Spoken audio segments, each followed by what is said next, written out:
Hello, hello, hello, and welcome back to Spin Cycle Live. I'm your host, Nathan Hale. Today, we're back with another episode of this awesome, amazing show. We have so much to cover, so much to talk about. So much has just happened, I felt like, in the past couple days. We have election coverage, we have the BBC lying about President Trump, we have the White House putting up a brand new website showing off all the illegal aliens who have committed crimes, who have used government services. All that and more today on the show. So let's get right into it.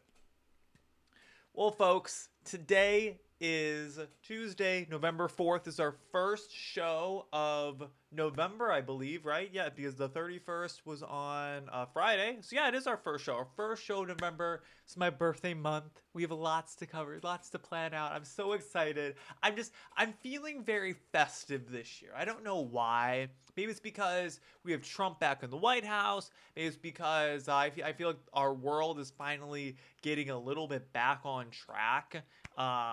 Just kind of in general. But feeling very in the festive mood this year. I'm very, very festive. I'm looking forward to the holiday season. I'm looking forward to putting some Christmas music on and reading some Christmas books and all that. So before we get started, let's go ahead and it was announced today that Dick Cheney, former Vice President of the United States of America, has passed away at the age of 84. Now, I want all the Democrats here to take note of how I'm handling this, all right? So, I'm not a fan of Dick Cheney. I'm not a fan of the Cheney family as a whole, or particularly the George Bush administration as it is in the early 2000s.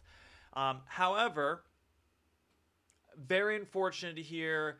My condolences go out to the Cheney family. I'm sure it's a very hard time for them losing one of their family members. Very unfortunate to hear. Never a fan of anyone dying for any reason. But you all notice that I'm not going out in Halloween costumes dressed up as Dick Cheney with, blood running down my neck or anything like that. So, that can't be the same for some other folks out there. But once again, very sad news from the Cheney family. Sad to hear that he has passed away. We can feel sadness and grief for people who don't support their policies, but we can recognize that we're all still humans here. No one deserves to die. It's always unfortunate when someone does die. So former vice president, who is largely credited with becoming one of the most influential vice presidents in modern American history, died at the age of 84, his family announced. Cheney died from complications related to pneumonia as well as cardiac and vascular disease, the family said. He battled cardiovascular disease much of his adult life, experiencing at least 5 heart attacks between 1978 and 2010, and undergoing a heart transplant in 2012. So, always sad to hear. Very unfortunate, and yeah, that's all I gotta say about that. Just wanted to pass that along in case many of you had not heard about this yet. So, first story that I really want to get into, though, is the White House has put up a new website. Now, I want to know who are the people who are running the White House's social media and websites and everything. I gotta meet these people because they're hilarious. Like, some of the stuff that they're posting is kind of insane. Like, I saw them post a TikTok where they were using like a Taylor Swift song or something, and they made like a montage to it, and it was hilarious. It was so funny. It was so funny. We're so unserious right now when it comes to social media. It's kind of insane. I've never seen an actual government do this. It's kind of wild. So, but the White House's website, which first off, it's gotten a massive redesign since the last time I looked at it, and it's gorgeous looking. I love that they have the shutdown timer at the top of the page. That's really funny. But so they've posted. This is linked in the description. If you want to go and see it. WhiteHouse.gov/criminals. The Trump administration has intensified efforts. I'm so excited to talk about this. Intensified enforcement against criminal illegal aliens receiving taxpayer-funded Medicaid benefits. Arrests arresting hundreds of unauthorized individuals since taking office, including those with serious criminal records who exploited taxpayer-funded Medicaid illegally or through loopholes. This crackdown, driven by executive orders prioritizing public safety and fiscal responsibility, has led to swift deportation of many individuals convicted of heinous acts, ensuring that precious resources meant for American citizens are no longer diverted to subsidize violent criminals. Compounding the crisis, Democrats have refused to pass a clean budget bill to end the shutdown unless Republicans concede to their demands for $1.5 trillion in new spending, including restorations to Medicaid expansions that would effectively extend coverage to over 1 million illegal aliens, funneling an additional $200 billion to such programs over the next decade at the expense of U.S. families. Below, we've highlighted some of those criminals convicted of heinous crimes like murder, rape, burglary, and assault. So all these people here have... Can we blow up their picture? We can blow up their picture! We can blow up their picture, folks.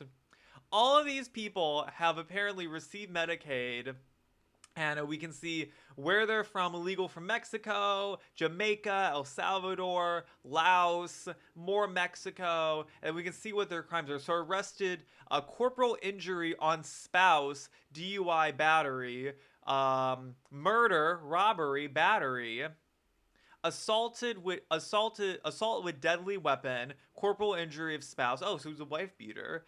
Aggravated assault on law enforcement officer, domestic violence. This guy's from Guyana. And the list just keeps going. Look at all these people. The list just keeps going. We got a woman here. We got our first female. So illegal from Mexico, arrested, domestic battery against a public safety official. Oh, lovely people here. Look at all of these. I just gotta say, all of these people, they look like criminals. I fear that you can spot a criminal from a mile away. Like, they just get, like, look at this guy. Those are some crazy eyes right there. When you can see the whites above the pupil, you know that someone's crazy. When you see the whites, I shouldn't be able to see the whites above your eyes. Look at this guy. I can see the whites above his eyes. He's glaring at me. He looks like he's happy. Oh, distributing cocaine within 100 feet of a school. Oh yeah, he looks like he's on cocaine. I can tell. Checks out. I think they got the right guy with that one. Yeah. If you were... So someone was distributing cocaine. Was it this dude? This dude? Yeah, I think it was this guy. Checks out. You got the right dude. Go and check this out for yourself. Kind of wild. And I think it's great. Post these people's images everywhere. This is the closest I think we're going to get in America to public shaming. Having your face posted with your fellow peers of criminals on the official White House government website. I think it's about the closest we're going to get to public shaming in the United States. I've always said, I want to bring back tomato throwing. I want to bring back, the gallows, or not the gallows, what's that thing from the medieval ages where... I feel like it's always in like the old timey towns where it's like the wood clamp that comes down. There's like a spot for your head and a spot for your hands to go through it. I don't remember what it's called. But whatever that is. I don't want to see public execution. I don't need to see that. But bring back throwing tomatoes at people who go and rape women. Right? I'm totally a fan of that. Bring back public shaming. I think this is the closest we're going to get to it in the year 2025. All right. Let's move on to our next story. So this is from the New York Post. So Trump administration may be forced to close parts of U.S. airspace if shutdown lasts into next week, Duffy says. So Sean Duffy is the transportation secretary. And he's basically saying that we don't have enough air control. We don't have enough air traffic control guys. We don't have the money for them. So I just want to point out, so we're paying our politicians in Congress during government shutdown, but we're not paying other government employees. think it's a little hypocritical, if I do say so myself. So, Transportation Secretary Sean Duffy warned on Tuesday that air travelers will face mass chaos if the government shutdown drags into next week, including the potential closing of parts of U.S. airspace due to staffing shortages. Quote, if you bring us to a week from today, Democrats, you will see mass chaos. You will see mass flight delays, Duffy told reporters. And right before Christmas, too, folks. Right before Christmas, too. You'll see mass cancellations, and you may see us close certain parts of the airspace because we just cannot manage it because we don't have the air traffic controllers. Duffy was joined at Tuesday's news conference by Pennsylvania Senators Dave McCormick and John Fetterman over one of the three Democrats who has consistently voted to open the government. Thank you, John Fetterman, for being the only reasonable Democrat. More than 40 Senate Democrats have voted 14 times at this point. 14! I feel like every single time we have one of these shows, we hear the number just keeps going up. We're up to 14 now, folks. 14 times against a stopgap measure funding the government at current levels until November 21st. My birthday, guys. In hopes of getting concessions from Republicans to extend health care subsidies set to expire at the end of the year. The Affordable Care Act tax credits and other provisions to lower health care premiums for Americans were extended under former President Joe Biden's passing until former President Barack Obama. Both House Speaker Mike Johnson and Senate Majority Leader John Thune have pressed moderate Democrat senators to break ranks with their caucus and vote to reopen the government as the federal shutdown stretches into its second month. Pressure has also been mounting from unions and airline industry leaders for Democrats to end the standoff, as critical funding for federal benefits programs such as food stamps have also dried up. U.S. airports have already been hit with flight delays, cancellations, and even some brief ground stops due to the toll of shutdown is taking on overworked and underpaid air traffic controllers. Roughly 13,000 ATCs are working without paychecks, and 50% of their facilities are facing staffing shortages, according to the Federal Aviation Commission. In the New York area, as many as 80% of controllers are having to call out due to being overworked. So I want to first by saying, thank you. God bless all of the air traffic controllers and frankly all of the government employees who are choosing to come in and work despite not getting a paycheck. So God bless all of them for continuing to do their jobs instead of just staying home. We need you. Even at the government shutdown, we still have places we need to go. We still have places we need to travel to. So, God bless all of them. But like I was saying before, we're paying our politicians, but we're not paying our air traffic controllers, right? We're paying our politicians, but we're not paying for some of these other things. Seems a little bit hypocritical of me that the government's supposed to be shut down. I feel that nobody should be getting paid. If our air traffic controllers are not getting paid, why are our politicians getting paid, right? Air traffic controllers, they don't make nearly as much money as Congress does. And you could say, the average congressman actually doesn't make all that much money between traveling and everything. I don't care. I don't care. You're in Congress. It should be your incentive to get the government reopened and to not let this kind of stuff happen if you're not going to get your paycheck. Just as simple as that. So, very unfortunate this is happening, but just want to point out, the Democrats can end this at any time. This is the Democrats' shutdown. The Democrats can end this at any time. Republicans in both chambers have voted to reopen the government. Senator John Fetterman has voted to reopen the government. If you believe that this was a Republican shutdown, you have no idea what you were talking about. You do not understand basic civics. As we just said in the last story too, the reason why this even happened was because Democrats want to give illegal immigrants, illegal aliens, health care. Why should our tax dollars be going to pay for illegals in our country? Just saying. This is the Democrat shutdown. Democrats can end this at any time. Go and call your Democrat representatives and tell them they need to end the shutdown. And they need to get off their high horse and realize that this is insane. And you're being unreasonable. So that's all I got to say about that. go move on. So, a story out of Illinois. Illinois man allegedly threatens Trump execution in profane-laced video, faces federal charges.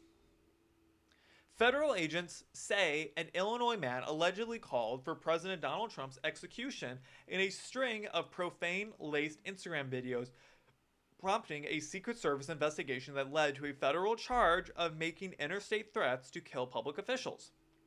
In a criminal complaint filed October 31st, fitting, in the Northern District of Illinois, and unsealed Monday morning, Trent Schneider, 57, it's always the boomers, it's always the olds that are making these threats. I feel like it's either if you're making a threat against the president, I feel like you're an old. But if you're like with Hamas, like you're like super young and like unintelligent. I don't know. I just feel like all these people are just unintelligent. What am I even saying? I think they're all unintelligent. I don't know where I was going with that. Trent Schneider, 57, of Winthrop Harbor, Illinois, was charged with allegedly making a true threat to injure another person in interstate commerce. According to the allegations, Schneider posted violent videos and memes on social media calling for Trump's execution as his home neared foreclosure. In one video posted on October 16th, he allegedly looked directly into the camera and railed against judges, doctors, lawyers, and police, saying, quote, "People like me have suffered real effing crimes, and effing judges, doctors, lawyers, police, they all should be killed. All of them should be executed for what they've done." I don't know what exactly they've done, but okay. Quote, "They need to be killed. They need to be executed, okay? They are frauds, okay? I think it's time. I've waited long enough," he allegedly continued. "I'm going to get some guns. I know where I can get a lot of effing guns, and I'm going to take care of business myself. I'm tired of all of you effing frauds. People need to effing die, and people are going to die. Effing all of you, especially you, Trump. You should be executed." That's where he lost the plot right there. One name, lost the plot. He probably would have been fine. I would not be reading the story right now if he would have just stopped, but he had to bring the president's name into it, so now he's making national news. Prosecutors allege Schneider reposted the same video nearly 20 times. 20 times! Over several days, often tagging Trump Tower Chicago. Each post carried the same caption, quote, "This is not a threat after losing everything, and my house auction date is 11/4/25. Oh, that's today.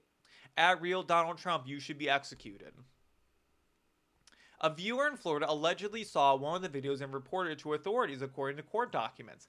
That tip led the U.S. Secret Service to begin investigating Schneider and identify his Instagram account, which agents say he used to post threats viewable nationwide.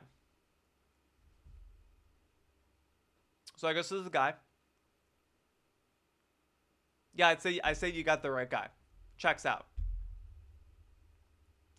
Agents went to Schneider's home in Winthrop Harbor on October 22nd to question him, according to the affidavit. When they answered, they allegedly saw cameras set up on tripods in the driveway. Schneider came outside, yelled at the officers to get off his property, and later posted a video of them walking away, with the same caption calling for Trump's execution. Law enforcement had previously encountered Schneider, according to the complaint. And in 2022, agents interviewed him over violent social media posts targeting public officials. And later that year, he was arrested after allegedly threatening to shoot up a T-Mobile store. Oh, lovely. So he has a record. A court found him unfit to stand trial in 2023, according to the complaint. Okay, so he's mentally ill. Got it. Yeah, so, put people like this in jail. You shouldn't be making threats against public officials. I hated Joe Biden. I didn't like his presidency. I didn't like a lot of the people in his cabinet. I never once made a threat on any of my social medias calling for his execution, or that he would be killed, or I hoped he died. And frankly, I think people need to realize that when they do make these threats, it has serious consequences. So I hope that this guy gets met with the full force of justice and he ends up in prison because of this. And I hope that this serves the message to all the other crazed loons out there that you cannot make threats like this against public officials, especially against public officials that have had attempted assassinations. Donald Trump has been shot, was almost shot in the head. I mean, he was shot in the head, but it hit his ear. He almost died. And he had another man camp out on his golf course in Mar-a-Lago, waiting for him to come by, with like a sniper rifle or something. I feel like it's something like that. I know he's on like his golf course or something, but it's just insane. It's just insane. It's just insane. Like, we have so lost the plot when it comes to how we have reasonable discourse in this country. We so lost the plot. I mean, what? I have to blame the left. And here's the thing. Cases like this, I can almost guarantee will not make it into the crime statistics for political violence, even though those absolutely should be included inside of those. This is totally a politically violent act. This is a man who's willing to commit violence because he disagrees with the positions of some politicians, right? Just blows my mind. It's crazy. All right. We got to talk about the BBC. So the BBC, the fake news BBC, has been caught red-handed doctoring some footage. So this is from the Telegraph. So BBC doctored Trump's speech, internal report reveals. So corporation edited footage in panorama program to make it seem the president was encouraging Capitol riot, according to whistleblower dossier. So let's go ahead and watch this clip real quick. I'm going to go and play this for you all. Walk down to the Capitol, and I'll be there with you, and we fight. We fight like hell. We're going to walk down to the Capitol, and we're going to cheer on our brave senators and congressmen and women. We're going to walk down. So you notice that what he said, so the BBC panorama was the first one that played. The original clip was on the right. It was the second one. So what BBC played was basically him saying we're going to walk down to the Capitol and we're going to fight like hell. Like we're going to go and fight and overthrow the government. Versus what Trump actually said was going to walk down to the Capitol and we're going to support our brave senators and congressmen. That's what he actually said. So, the BBC doctored a Donald Trump speech by making him appear to encourage the Capitol House riot, according to an internal whistleblower memo seen by the Telegraph. A panorama program broadcast a week before the U.S. election completely misled viewers by showing the president telling supporters he was going to walk to the Capitol with them to fight like hell, when in fact he said he would walk with them to peacefully and patriotically make your voices heard. The mangled footage was highlighted in a 16-page dossier on BBC Bias, which was compiled by a recent member of the corporation's Standards Committee and is now circulating in government departments. The dossier said the program made the U.S. president, quote, say things he never actually said by splicing together footage from the start of his speech with something he had said nearly an hour later. It claimed senior executives and the BBC's chairman had ignored and dismissed a string of serious complaints raised by the corporation's own standards watchdog. Donald Trump Jr., the president's eldest son, accused the BBC of dishonesty and fake news. He reposted the Telegraph story on X, writing, quote, the fake news reporters in the UK are just as dishonest and full of S as the ones here in America. The Conservatives, so the Conservative Party, they're just called the Conservatives in Big C Conservatives in England, the UK, have demanded an immediate investigation into how the Panorama documentary was allowed to be broadcasted. Nigel Huddleston, the Shadow Culture Secretary. Now, we have to have a brief civics conversation about the UK, real quick, just so you understand, because it's interesting. The shadow secretaries are basically who would become the actual secretary if they ran the government. So for example, it would almost be like Marco Rubio is the current Secretary of State. It would be as if the Democrats had someone who would be the Secretary of State once a Democrat became the president. So they were considered the shadow secretary, right? So when the conservatives control the government again, that is who will immediately become the Secretary of Culture for the UK, right? So Nigel Huddleston, the shadow culture secretary, said, quote, "These are extremely concerning revelations that could seriously undermine the brand and reputation of the BBC. The BBC license fee is justified on the basis of impartiality and trust. There can be no justification for this kind of deliberate manipulation and the spreading of misinformation. This is not the first time that evidence of bias at the BBC has emerged, but it is one of the most stark and alarming examples to date." Nigel Farage, the Reform UK leader, said, quote, "It's no wonder that fewer people are paying the BBC license fee every single year. Makes sense if they're just going to post BS fake news like this."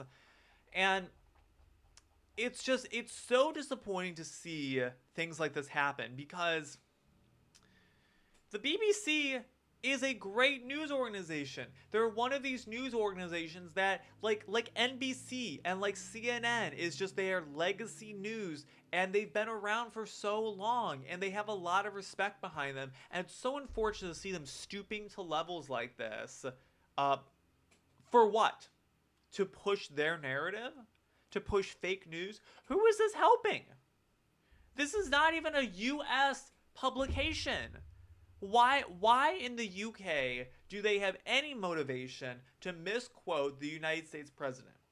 Is Donald Trump so hated worldwide? And by the way, it blows my mind that our politicians live so rent-free in other people's heads around the world. I'll be so honest with you. I don't think I could name more than maybe 4 or 5 UK politicians, but that's only because I'm a nerd. And those are just like the party leaders. Like, I know who the party leaders of the Conservatives, I know who the Prime Minister of England is right now. I know who a couple of the other ministers are over there. But like, I don't think about them on a daily basis. I fear that people in the UK, at least clearly at the BBC, are thinking about Trump and their hatred for him every single day, which is just sad. It's just sad. It just blows my mind. So, shame on you, BBC, for posting things like this, especially when you're supposed to be this big impartial source of news and post facts and the truth. The fact that this got by and was published, I mean, what does that say about you? And the other thing is, if they posted this and got caught, imagine all the things that they posted they haven't gotten caught about yet. So it ruins your reputation as a journalistic organization anytime you post a report on fake news. And I will say, there have been times that I have fallen victim to this and reposted things on Twitter that I've seen, but it's only because the initial source that did post it reported on fake news as it was, right? So it blows my mind. It's very sad to see how we have degraded as a society of facts and logic into a society of just pushing our own narratives, right? Blows my mind. So shame on you, BBC, and I hope the government does investigate you. I hope they do look into this, and I hope there are some consequences from this, because something should happen. You should not. This is a government-funded news organization. Taxpayer money should not be used to push this slop. It's fake. It's false. It's not accurate. It's just bad journalism. It's so unfortunate to see. All right. Last thing I gotta say. So, there are some elections happening today in Virginia, New York, New Jersey. So, how are they going to turn out? Well, my prediction is it's going to be a Democrat sweep. Zohran Mamdani will win in New York. I think Mickey Shirley will win in New Jersey. I think Abigail Spanberger is going to win in Virginia for the governor. The only thing that I think will be different is I think that the Virginia Attorney General will go Republican just because of the scandal that is Jay Jones. And thank goodness for that. I have a feeling that I think that might go Republican. But otherwise, I think it will be a Democrat sweep. But we shall see. There could be some surprises. As we talked about, I think, on our show on Thursday, there's a chance in New Jersey. New Jersey has steadily gotten more and more Republican over the years. It's not over till it's over in Virginia. They did elect a Republican just a couple years ago, and that was Glenn Youngkin. He's done a great job in Virginia. So it'll be interesting to see.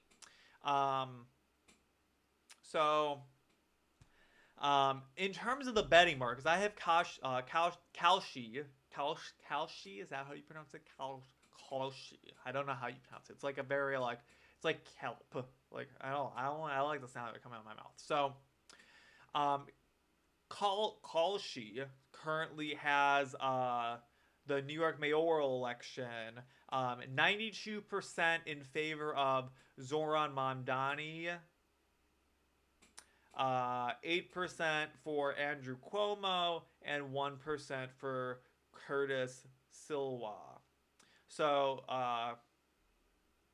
you can see here, Mamdani had a dip kind of in June, but he is kind of regained, and now he's up to a 93% chance. So if you think that Andrew Cuomo or Curtis Silva could win, you get a nice payout if that ends up happening. But as of right now, it's pretty clear. I think Zoran Mamdani's probably got it. Now, how much he's got it, that'll be interesting to see. So we will cover the election on our Thursday show and what's happened to all that. New Jersey, same thing. Jack Citarelli, according to the betting markets, really has never had a chance since November 7th. It's been being tracked, and it has it at an 88% chance for Mickey Shirley to win that election.